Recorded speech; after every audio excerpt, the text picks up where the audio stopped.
Our next speaker is here in person, a real live person. And it was really neat because I had only gotten to meet or talk with him via email recently. And yet it just seemed like a perfect fit that we would have the opportunity to include him. He's from the Diocese of the Mid-Atlantic, and he's bringing to us right now the physician's perspective on end of life. So I'd love to introduce to you Dr. Alan Roberts.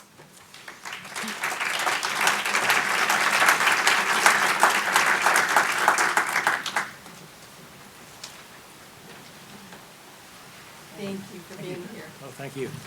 Thank you, Georgette, for inviting me. She told me I could speak for 15 minutes. Not possible.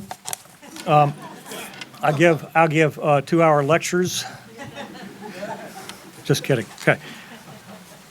So thank you all for inviting me to speak from an Anglican and medical perspective on issues surrounding end of life, and how that dimension of medical care is, in my view, under assault in this country today. Bill Saunders and I apparently have read from the same materials, and so there'll be a certain amount of overlap here, but good to repeat. I am an intensive care physician, and consequently, sadly, much of my practice and thus my ministry, as I see it, is with patients who are at life's end and with their families. But before I launch into that, Georgette also asked me to speak on, reflect on some of the testimony that we did not too many months ago in D.C. as the assisted suicide bill in D.C. has come before City Council. Before I go there, I'm going to think back, and I think there's probably a number of people in the room who will remember the 1965 film, and it's okay if you don't, Shenandoah, with the late Jimmy Stewart. Anybody remember that? Okay, so good. God be praised, I'm not the only one. This film tells the story of a Virginia farmer, widower, father of, I think, 8 sons, whose way of life in the lovely valley was threatened by the American Civil War. And as the troops of both sides came closer and closer to their peaceful valley, Stewart wanted to just stay out of the fray. He would not permit either side, north or south, to appropriate his horses, his supplies, nor to conscript his many sons into the service. "It's not my war," he kept saying, until, of course, his youngest son was taken a prisoner by the belligerent forces. "Now," says Stewart, "this is my war." And he goes after him, goes to a search mission to find him and bring him home.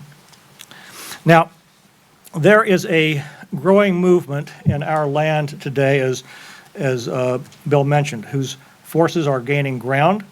Though they have not yet come to the valleys of Virginia, they most certainly will.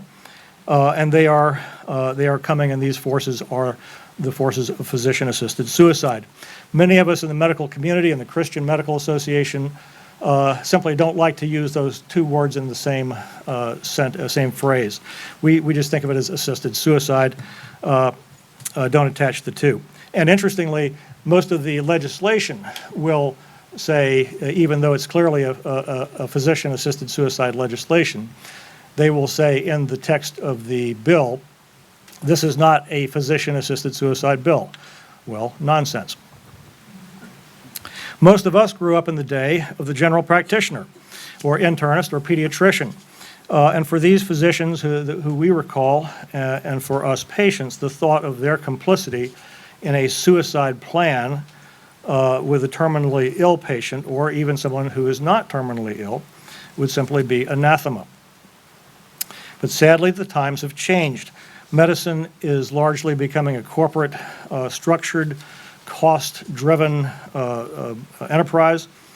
I still think that the vast majority of physicians in the country today are of high moral integrity, but there are many physicians whose adherence to Hippocratic values are beginning to erode. Hippocratic Oath, which was a countercultural entity when it came along a couple of thousand years ago, explicitly forbid abortion and assisting a patient in suicide. But today we're in an era when, as Bill mentioned, where a patient's autonomy is seen as the sole ethical determinant for decision-making, without any sense of relationship of that autonomy to the community or to any higher authority.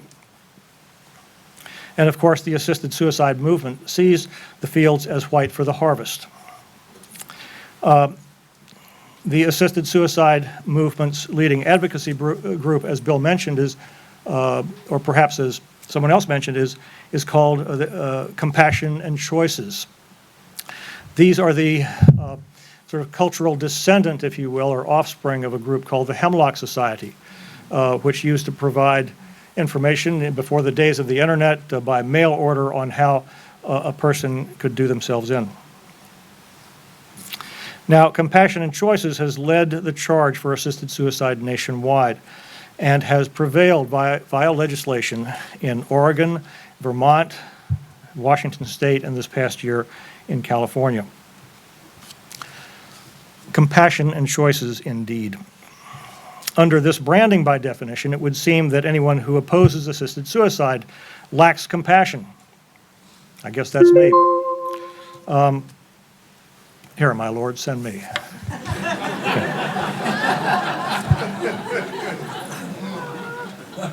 Okay. If we could do that after each point, that would be great.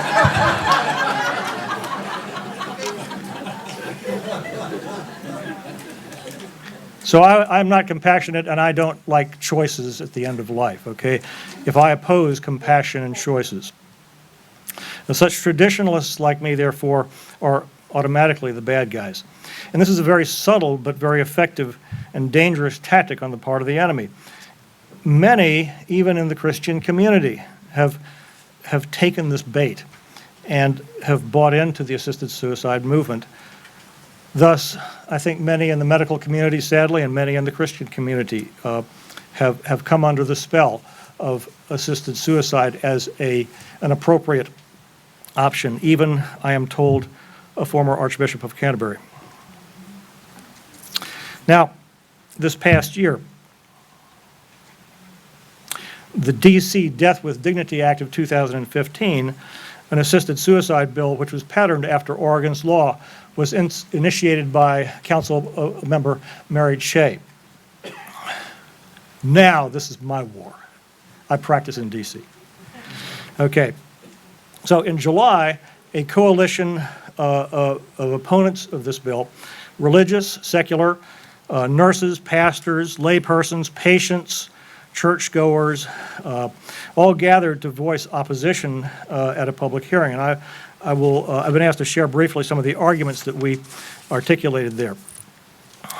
First, the issue of compassionate care. In fact, compassionate choices already do exist for the terminally ill in the form of hospice and palliative care programs and in the intensive care unit. All of these provide excellent care and the prevention of suffering and the recognition and the maintenance of the dignity and sacredness of human life to the very end. And these programs, critical care, palliative care, hospice, involve rigorous training, established oversight, auditing, and board certification. Now, I'll come off our script for a minute and say that, we in America in the field of critical care and our colleagues in palliative care and hospice, I think we provide pretty darn good care. But the understanding of the art and science of these disciplines remains, as in everything else, imperfect. And also imperfect are the just delivery across socioeconomic lines and how we deliver care. We can do better, and we have to do better, and I believe that also is the answer. But I think it's also necessary to assert that the phenomenon of physician-assisted suicide was not born, it did not arise out of a failure of 21st century medical care.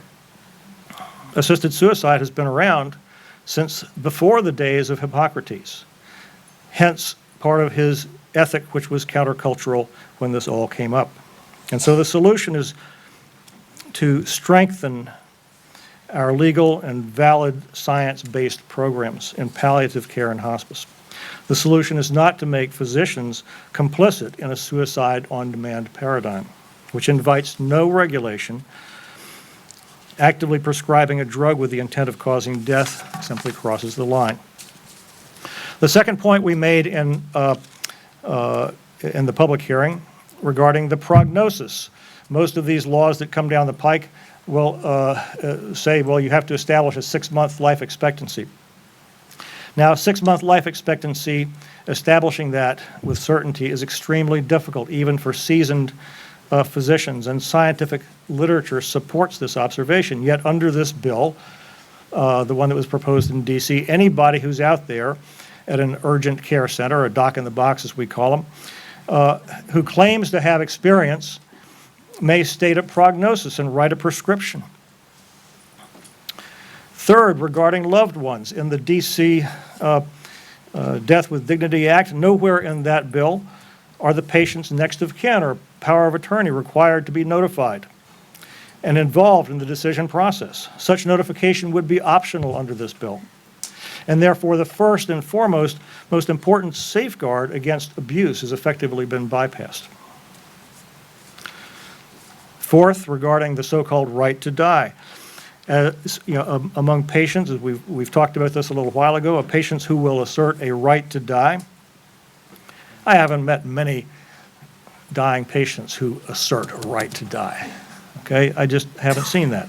But those who assert a right to die will be those who do not wish to die at all, but who are vulnerable to the tacit coercion and control of others. Financial pressures will certainly influence some doctors, let's be frank, some families, some third-party payers in this very coercion. And it's our job to help protect these folks. They might not feel a right to die so much as a duty to die. This is neither autonomy nor is this dignity. It's only dollars. It's only convenience. The elderly, the infirmed, the disabled are most at risk. Fifth, regarding the so-called, the term in the bill is the covered medication, which is the lethal cocktail which is prescribed. The covered medication proposed by this bill is, by its very nature, a lethal prescription. It is a controlled substance, controlled, that is, until it leaves the hand of the pharmacist. And incidentally, the pharmacists at CVS would now be complicit. It's not just physician-assisted. Then it becomes an uncontrolled, deadly substance. And as I told Councilwoman Che, it becomes the loaded revolver. It sits around the house like the antibiotics we all have on our shelf. Not all patients who ask for this medicine take it. There it sits. Are there kids in the house? Teenagers? Causes death in 3 hours. So, in summary, we said, like those lethal medications, this bill is exceedingly dangerous. It's unnecessary.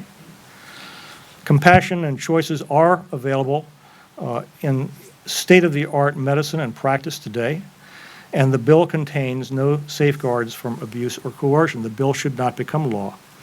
And I enjoy using this. I've been waiting for years to say this somewhere. But I told him, I said, to borrow a phrase that now is in vogue, this bill is on the wrong side of history. Yes. Where's that sound? Where's that sound? Okay. So such were the thrust of comments made by those of us who opposed Mrs. Che's bill. Such are the medical and common sense arguments against assisted suicide. Now, as of Tuesday, I learned that the bill has been tabled. It won't go forward. So God be praised. But this time around, and I have this vision in my mind of Mary Shea in an Arnold Schwarzenegger outfit going, I'll be back. So, at any rate, so even though these arguments were made in secular terms by mostly secular folks, the heart of the issue and of our opposition to assisted suicide is deeply rooted in biblical teaching, theology. This is palpable spiritual warfare, which has been waged in Washington, D.C., as it will be waged again in Maryland and certainly in the Shenandoah Valley. This is the church's war. This is now your war, yours and mine. And I urge you to be aware of the location and the tactics of the advancing forces, whose propaganda is the alluring language of compassion and choice, and to make this your war. I respectfully urge the church leadership to teach us ever more deeply the biblical theology, whereby we may recognize the evil of this practice and of this legislation, and to help us become aware of where the battle lines are drawn up, where we may enlist, and how we can join the fight. We in medicine, before we get too righteous, need to improve our own programs, improve our science, and improve our healthcare delivery. That's another place for us to become active. And finally, those who remember the film Shenandoah will remember the end of the movie. It all turns out, and it turns out well in the church. Thank you.